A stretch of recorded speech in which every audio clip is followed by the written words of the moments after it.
So today we have such a great show. We're doing a Spanish food and wine pairing from the region of Aragon, but more specifically from the small town of Cariñena, which happens to be one of the best wine regions in Spain. Anyways, I was lucky enough to go to Cariñena and do some wine tasting. I was over at Vinos. Got to try out a couple different wines, especially their old vine garnacha. It was so good. Got to walk through the vineyards, which by the way, muchas gracias Manolo. He was such an amazing host. And got to see the process of how the wines are made. Of course, by being there, I got inspired to create a couple dishes to pair up with those wines, folks. That's exactly what we're doing today. We're gonna make a couple different dishes, a first course and a main course, to pair up with the wines. And let me tell you, these recipes are very easy to make. They're gonna have a lot of regional flavors, and they're gonna pair perfectly with these beautiful wines. For our first dish, which you can serve either as a tapas appetizer or even as a starter, we're making some goat cheese croquettes with honey, dried cranberries, and toasted pumpkin seeds. These goat cheese croquettes have so many amazing flavors to them. They're sweet and savory, and they're super easy to put together.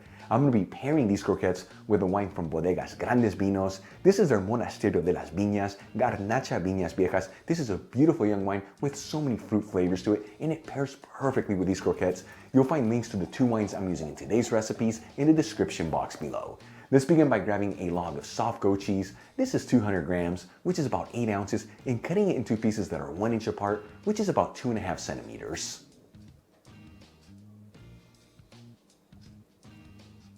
Then using your hand, start shaping each piece of cheese into the form of a ball. And as you can see, when you're working with soft goat cheese, it kind of feels like Play-Doh, so it's very easy to shape.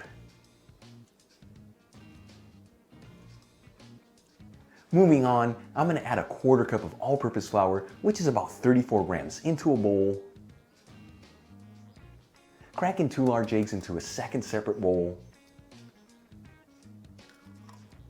Season the eggs with a little sea salt.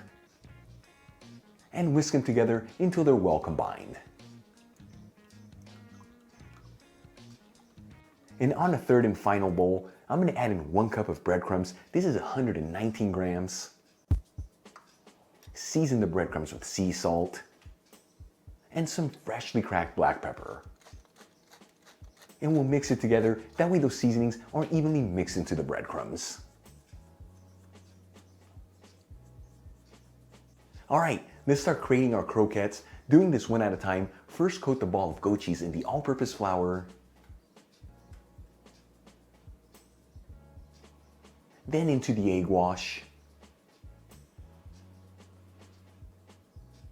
And finally into the breadcrumbs. And we'll do the exact same steps a second time to give it a double coating. This is just to ensure that when you're frying your croquettes, that goat cheese doesn't ooze out.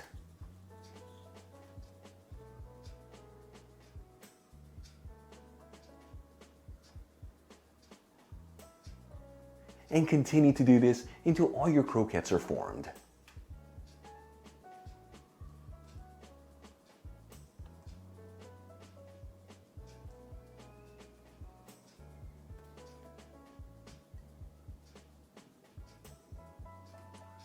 Once all the croquettes are ready, let's start frying them up. I'm going to grab a small fry pan, heat it with a medium heat. Very important to use a medium heat when you're frying croquettes, otherwise they easily burn in the outside. And add in 1/2 cup, which is 125 milliliters of sunflower oil.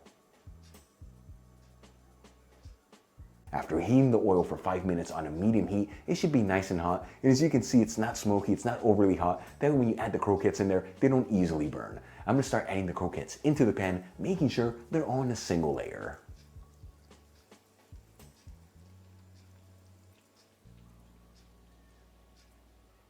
And you just want to get in there every 60 to 90 seconds and turn those croquettes. That way they're evenly fried on all sides.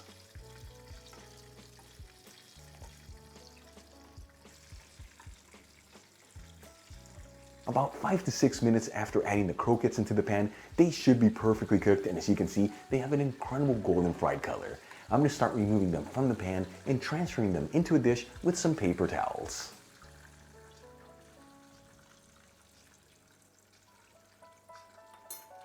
Then I'm going to add in the croquettes into a serving dish. Drizzle it with some honey. Some chopped up dried cranberries.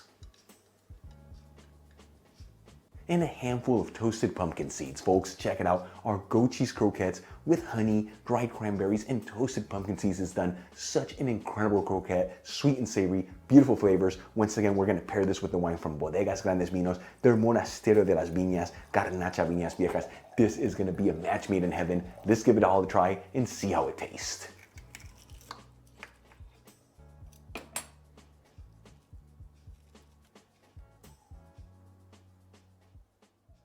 Seriously, these croquetas look amazing. Here we go. That is so good. First things first is that outer shell, beautiful crunch to it. And then the inside, that goat cheese. And then you pair that up with the honey, the pumpkin seeds, and the dried cranberries. It's sweet and savory. It's absolutely delicious. One of the best croquetas I have ever tasted. And we're gonna pair this up with that Monasterio de las Viñas. This is the Ova en Garnacha. Here we go. Salud.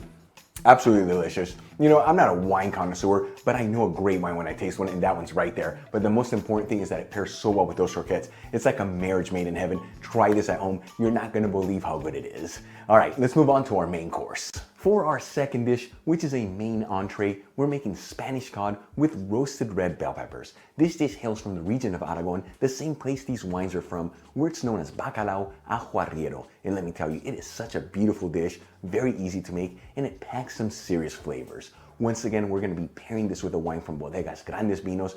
This is one of their flagship wines, Anayon, and it's made 100% with a Cariñena grape. It is such a beautiful wine, deep concentration of flavors, and it's going to pair perfectly with this dish.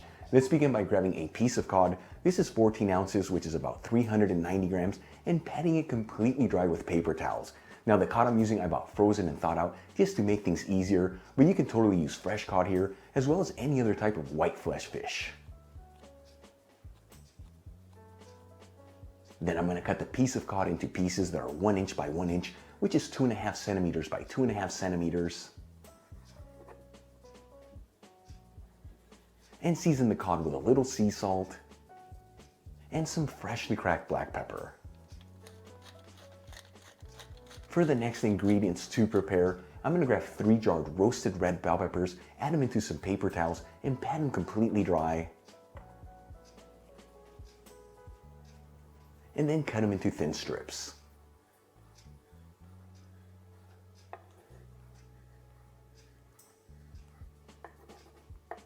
And we'll finely grate 2 tomatoes. We want to end up with half a cup of grated tomato, which is about 112 grams.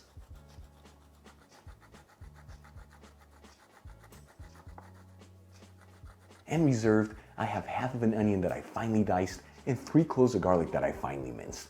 All right, let's start cooking our dish. I'm going to grab a large fry pan, heat it with a medium heat, and add in 2 tablespoons, which equals 30 milliliters of extra virgin olive oil. After heating the olive oil for 2 minutes, I'm going to add in the diced onion and the minced garlic. And start mixing everything together. I like to mix this continuously, that way the ingredients don't burn and they all evenly saute.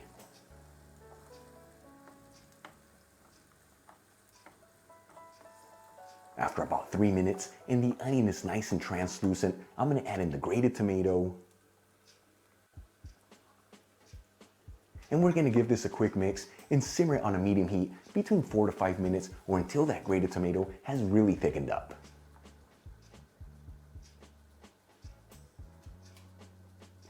After about 5 minutes, and you can see that grated tomato has really thickened up, I'm going to add in the strips of roasted red bell pepper and season everything with sea salt and freshly cracked black pepper. And we'll give this a mix, that way all these ingredients are evenly mixed together.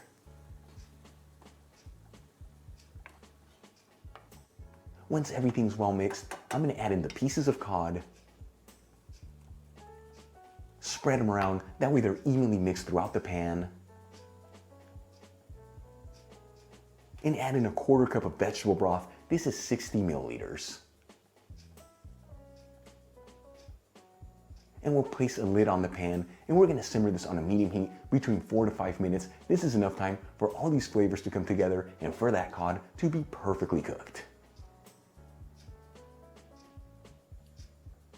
After about 5 minutes, that cod should be perfectly cooked. You don't want to overcook it. I'm gonna remove the lid from the pan. And check that out. Look how beautiful this turned out. I'm gonna remove the pan from the heat. Transfer everything into a shallow bowl. And we'll sprinkle it with some freshly chopped parsley. Our second dish is done, bacalao ajuarriero, a Spanish cod with roasted peppers. So many beautiful aromas coming out of this. And once again, we're gonna pair this with the anayon made with the Cariñena grape. These two together, it's an explosion of goodness. Let's give it all a try and see how it tastes.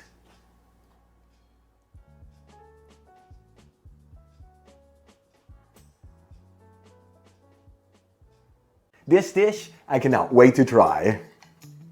Here we go.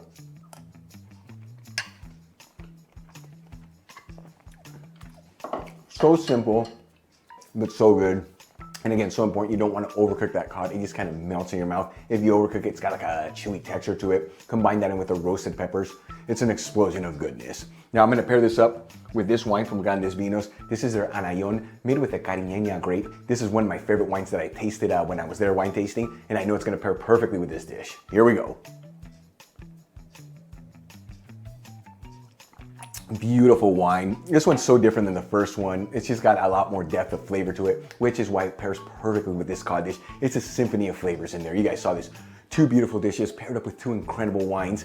You'll find a link once again where you can get these wines in the description box below, folks. It doesn't get there in this regional food, regional wines. This is what it's all about. Really quick before I go, a shout out to a couple of my patrons, Billy Tester, Winston C. Hall, and Darren Allen. Again, guys, thank you so much for being patrons of Spain on a Fork. You know how much I appreciate you. For the rest of you, if you're not with me on Patreon, consider becoming one. Helps with ingredients and equipment to continue making videos like this. You'll find my Patreon link in the description box below and iCard above. If you enjoyed today's video, hit that like button. Leave me a comment below, and if you're not subscribed, you know what to do. Smash that subscribe button. Till the next time, hasta luego.